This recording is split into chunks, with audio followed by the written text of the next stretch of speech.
ఇప్పుడు పవన్ కళ్యాణ్ మీద కూడా ఇమేజ్ తగ్గడానికి ఇది కూడా ఒక కారణం. తగ్గిందా పవన్ కళ్యాణ్ ఇమేజ్? డెఫినెట్ తగ్గుతుంది కదా, ఎందుకంటే అతను చాలా సీరియస్గా స్పందించాడు.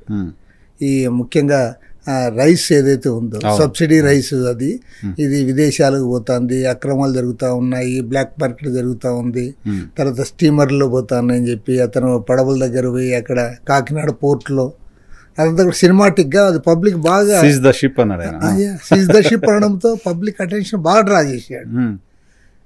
ఇప్పుడు చూస్తున్నాం కదా, మొత్తం లారీలు పోతానే, అన్ని పోతానే, అందరికి నడుస్తుంది as it is. Pawan Kalyan garu Pawan Kalyan seize the లారీని కూడా అనలే, సీజ్ ద షిప్ అన్నవాడు ఇప్పుడు కనీసం సీజ్ ద లారీని కూడా అనలేకపోతాను. ఆయన దృష్టికి రావట్లేదా? ఆయన తెలియదు ఏముంది, అందరికి తెలుసు. ఇప్పుడు అంటే వీళ్ళు పాత్రధారులు మారిపోయారు అంతే. అప్పుడున్న ఎమ్మెల్యేలు అప్పుడు ఇన్వాల్వ్ అయితే, ఇప్పుడున్న ఎమ్మెల్యేలు ఇప్పుడు ఇన్వాల్వ్ అవుతారు.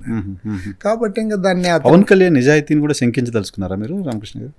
నిజాయితీ సమస్య కాదు కదా ఇది. నిజాయితీ నీకుందా లేదా అంటే ఇది సమస్య ఒక వ్యక్తి నిజాయితీ కాదు. ప్రభుత్వంలో ఏం జరుగుతుంది అనేది ప్రజలు చూస్తారు, ముఖ్యంగా రూలింగ్లో ఉండే వాళ్ళని. ఇప్పుడు యాక్చువల్గా ఇప్పుడు అపోజిషన్లో ఉండే పార్టీ పైన పెద్దగా ప్రజలు దృష్టి సారించరు. ఏ కారణం ఏమంటే అపోజిషన్ కదా, వాళ్ళకి ఏం అధికారాలు ఉంటాయి అన్నట్లు ఉంటారు. ఇప్పుడు మన దగ్గర ఏమంటే ఇవి గవర్నమెంట్స్ కూడా అట్లా ఉన్నాయి. గతంలో ఇట్లుండేది కాదు. అపోజిషన్ లీడర్కి కూడా రెస్పెక్ట్ ఇచ్చేవాళ్ళు, అపోజిషన్ ఎమ్మెల్యేకి కానీ ఎంపీకి కానీ వాళ్ళు కూడా కొన్ని పనులు అయ్యేటివి అవన్నీ ఉండేది. ఇప్పుడు ఏమైపోయిందంటే ఇది కక్ష సాధింపు ధోరణి వచ్చిన తర్వాత ఫ్యాక్షన్ రాజకీయం మాదిరి తయారైపోయింది. నువ్వు అసలు అపోజిషన్ ఎమ్మెల్యేలు అంటే వాళ్ళు సెక్రటరియట్లోనే కనపడరు. మాది కాదు ఇంకా ప్రభుత్వం అవుతుంది కాబట్టి మేము పోనక్కర్లేదు, వచ్చినా కూడా మీకు మీ అర్జీ తీసుకోనక్కర్లేదు అనే పద్ధతుల్లో వ్యవహరిస్తూ ఉన్నారు. కాబట్టి మీరు గమనించండి, మీరు కూడా చూడండి. గతంలో జగన్మోహన్ రెడ్డి గవర్నమెంట్ ఉన్నప్పుడు తెలుగుదేశం ఎమ్మెల్యేలు కానీ ఇంకోరు కానీ వాళ్ళ ప్రజాప్రతినిధులు ఎవరు సెక్రటరియట్లో కనపడేవాళ్ళు కాదు. అది ఉమ్మడి ఆంధ్రప్రదేశ్ రాష్ట్రంలో కాంగ్రెస్ పార్టీ అది ఉన్నప్పుడు అప్పుడు ఇది లేదు.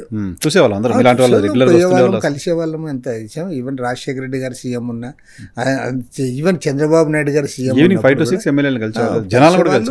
ఇతరులు కలిసేవాళ్ళు, వేరే పార్టీ లీడర్స్ కూడా ఇంటర్వ్యూస్ ఇచ్చేవాళ్ళు, అది ఉండేది. ఇప్పుడు ఏమైపోయిందంటే ఈ రాష్ట్రం విడిపోయిన తర్వాత ఇది ఒక నిజంగా ఒక పెద్ద డెమోక్రసీకే ఒక పెద్ద దెబ్బ అది. ఎందుకంటే ఎప్పుడు కానీ డెమోక్రసీలో అధికారం మెజారిటీ వచ్చిన వాళ్ళు అధికారంలో ఉన్నప్పటికీ మిగతా రాజకీయ పార్టీలు ఎమ్మెల్యేలు వారు కూడా ప్రజలతో వాళ్ళ రోల్ వాళ్ళు ప్లే చేయాలి. నీకు ప్రతిపక్షం అనేది విమర్శించకే లేకపోతే, నీకు లేదా ప్రతిపక్షం కూడా ప్రజా సమస్యలు తీసుకుని పోయి చెప్పడానికి అవకాశం లేకపోతే అది అధికార పార్టీకి ఎట్లా తెలుస్తుంది? నా పాయింట్ ఏంటంటే పవన్ కళ్యాణ్ గారు గతంలో అవినీతి జరుగుతోంది, రేషన్ బియ్యం అక్రమంగా తరలిస్తున్నారు అని హడావుడి చేశారు. సో ఇప్పుడు తరలిస్తున్న విషయం ఆయనకు తెలియదా? తరలిస్తుంటే కూడా మన వాళ్ళు తరలిస్తున్నారు కాబట్టి మనం మాట్లాడకూడదు అనుకుంటున్నారా? లేకపోతే ఆయనకు కూడా ఏమైనా డబ్బులు వస్తున్నాయి అనుకుంటున్నారా? తరలిస్తున్న విషయం ఆయనకు తెలియకుండా పోయే సమస్య లేదు. ఎందుకంటే సివిల్ సప్లైస్ మినిస్టరే జనసేన నాదెండ్ల మనోహర్ గారు. నాదెండ్ల మనోహర్ కూడా కొద్దిగా తెలివైనోడు, కొద్దిగా సౌమ్యుడు, అన్ని విషయాలు అంత ఆకలింపు చేసుకోగలిగిన వ్యక్తి. కాబట్టి వాళ్ళకి తెలియకుండా ఏముంటుంది, వాళ్ళకి బ్రహ్మాండంగా తెలిసి మౌనంగా ఉన్నారంటే. అసలు అందుకే చెప్తున్నా, ఇప్పుడు ఎమ్మెల్యేలని నేను చెప్పినట్టు ఒకటి తెలుగుదేశం ఎమ్మెల్యేలనే కాదు, ఇట్లా కూటమి ఎమ్మెల్యేలు అందరూ దీంట్లో ఎక్కువ మంది ఆ పనిలోనే ఉన్నారు. కాబట్టి వాళ్ళకి వీళ్ళు నాయకులుగా ఉన్నారు కాబట్టి వాళ్ళని కాపాడుకోవడమే వీళ్ళ ఒక ప్రధానమైన కర్తవ్యంగా వీళ్ళు కూడా పనిచేస్తారు. కొద్ది రోజుల క్రితం, వారం రోజుల క్రితం నాకు ప్రకాశం జిల్లాకు సంబంధించిన ఒక ఎమ్మెల్యే ఒక నెలకి రేషన్ బియ్యం ద్వారా ఆయనకు వస్తున్న ఇన్కమ్, రేషన్ మాఫియా ఆయనకి ఇస్తుంది 18 లక్షల రూపాయలట. ఒక ఎమ్మెల్యేకి ఒక కాన్స్టిట్యుయెన్సీలో ఉన్న రేషన్ మాఫియా పర్ మంత్ ఇస్తున్న అమౌంట్ 18 లక్షలు. ఒక విషయం చెప్తేనే నేను మీరు అంటుంటే నాకు అది గుర్తొస్తుంది, నిజమేనా అనిపిస్తుంది. నేను నమ్మలేదు. 100% దాంట్లో అనుమానమే పడాల్సిన పని. అసలు ఇదన్నైతే ఏదో బియ్యము వాడు ఎవడో వస్తుంటే అమ్ముకుంటాడు. నేను చాలా ఇది ఇంపార్టెంట్, ఇది ఒక మంచి ఆ టౌన్ కూడా చాలా ఇంపార్టెంట్ టౌన్. దాంట్లో ఆ ఎమ్మెల్యే వాళ్ళు వైశ్యాస్ది ల్యాండ్ వాళ్ళు ఎప్పుడో 1969లో కొన్నారు. వైశ్యాస్ని ఈ ల్యాండ్ మీది కాదు, పొలంలోకి రండి చూసామని పొలంలో పిలిపించి పొలంలో అతను గొంతు పట్టుకున్నాడు. ఎమ్మెల్యే అంటే పోయినాడు. అది ఏమంటే అసలు అతను పట్టా ల్యాండ్ 69 నుంచి వాళ్ళది, ఆయన పొలంలోకి ఆయన పిలిచి వాళ్ళ పొలంలోనే మళ్ళీ అతను గొంతు పట్టుకున్నాడు. నా దగ్గరకు వచ్చి నాకు కంప్లైంట్ ఇచ్చారు. నేను దాన్ని అంతా చూసి మళ్ళీ వాళ్ళకి గవర్నమెంట్ దృష్టికి కూడా తీశారు.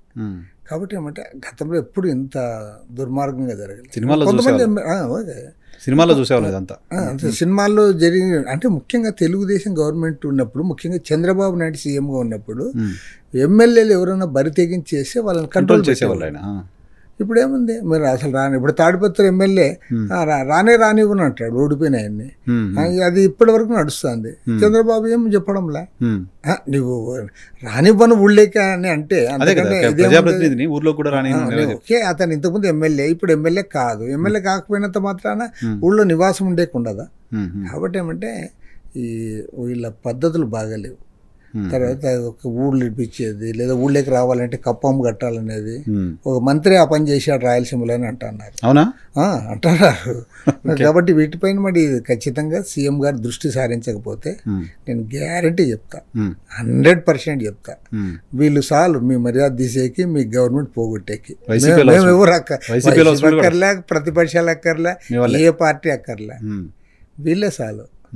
ఎందుకంటే పబ్లిక్ అన్ని గమనిస్తూ ఉంటారు. ముఖ్యంగా ఎవరైతే అధికారంలో ఉంటారో వాళ్ళు ఏం చేస్తున్నారు, వాళ్ళ వ్యవహార తీరు ఎలా ఉంది, వాళ్ళు ప్రజలతో ఎట్లా మాట్లాడుతూ ఉన్నారు, మీడియాతో ఎట్లా మాట్లాడుతూ ఉన్నారు, ఇవన్నీ కూడా గమనిస్తూ ఉంటారు. అవి వీళ్ళు ముఖ్యంగా అధికారంలో ఉన్నాయి. అదే ప్రతిపక్షంలో ఉన్నప్పుడు మనం ఒక మాట ఎక్కువ మాట్లాడినా కూడా దానికి అంత ఇది ఉండదు. ప్రతిపక్షం వాడికి ఏదో బాధ అయింది, కోపం వచ్చింది, మాట్లాడినాడు అని అనుకుంటారు. కానీ అధికారంలో ఉన్నప్పుడు సేమ్ వర్డ్స్ యూజ్ చేసినాడంటే వీటికి చూడపా ఎంత పెరిగిపోయింది అన్నట్లుగా. అదే వాడు అనేవాడు, మనం పడేవాడు అన్నట్టు తప్ప మనమే అంటా ఉంటే ఇప్పుడు జగన్మోహన్ రెడ్డి గవర్నమెంట్లో సగం గబ్బులు వేసింది అట్లే. వాళ్ళని కొడాలి నానిని అట్లా వాళ్ళందరూ పెట్టించి తిట్టిస్తూ ఉంటే ప్రతిరోజు అవన్నీ కూడా పబ్లిక్లో నెగిటివ్ పోయినాయి. కాబట్టి ఏమంటే ఇవాళ ఒకేసారి బెదిరింపు స్థాయిలో లేదంటే దోచుకునే స్థాయిలో పోతే అది ఖచ్చితంగా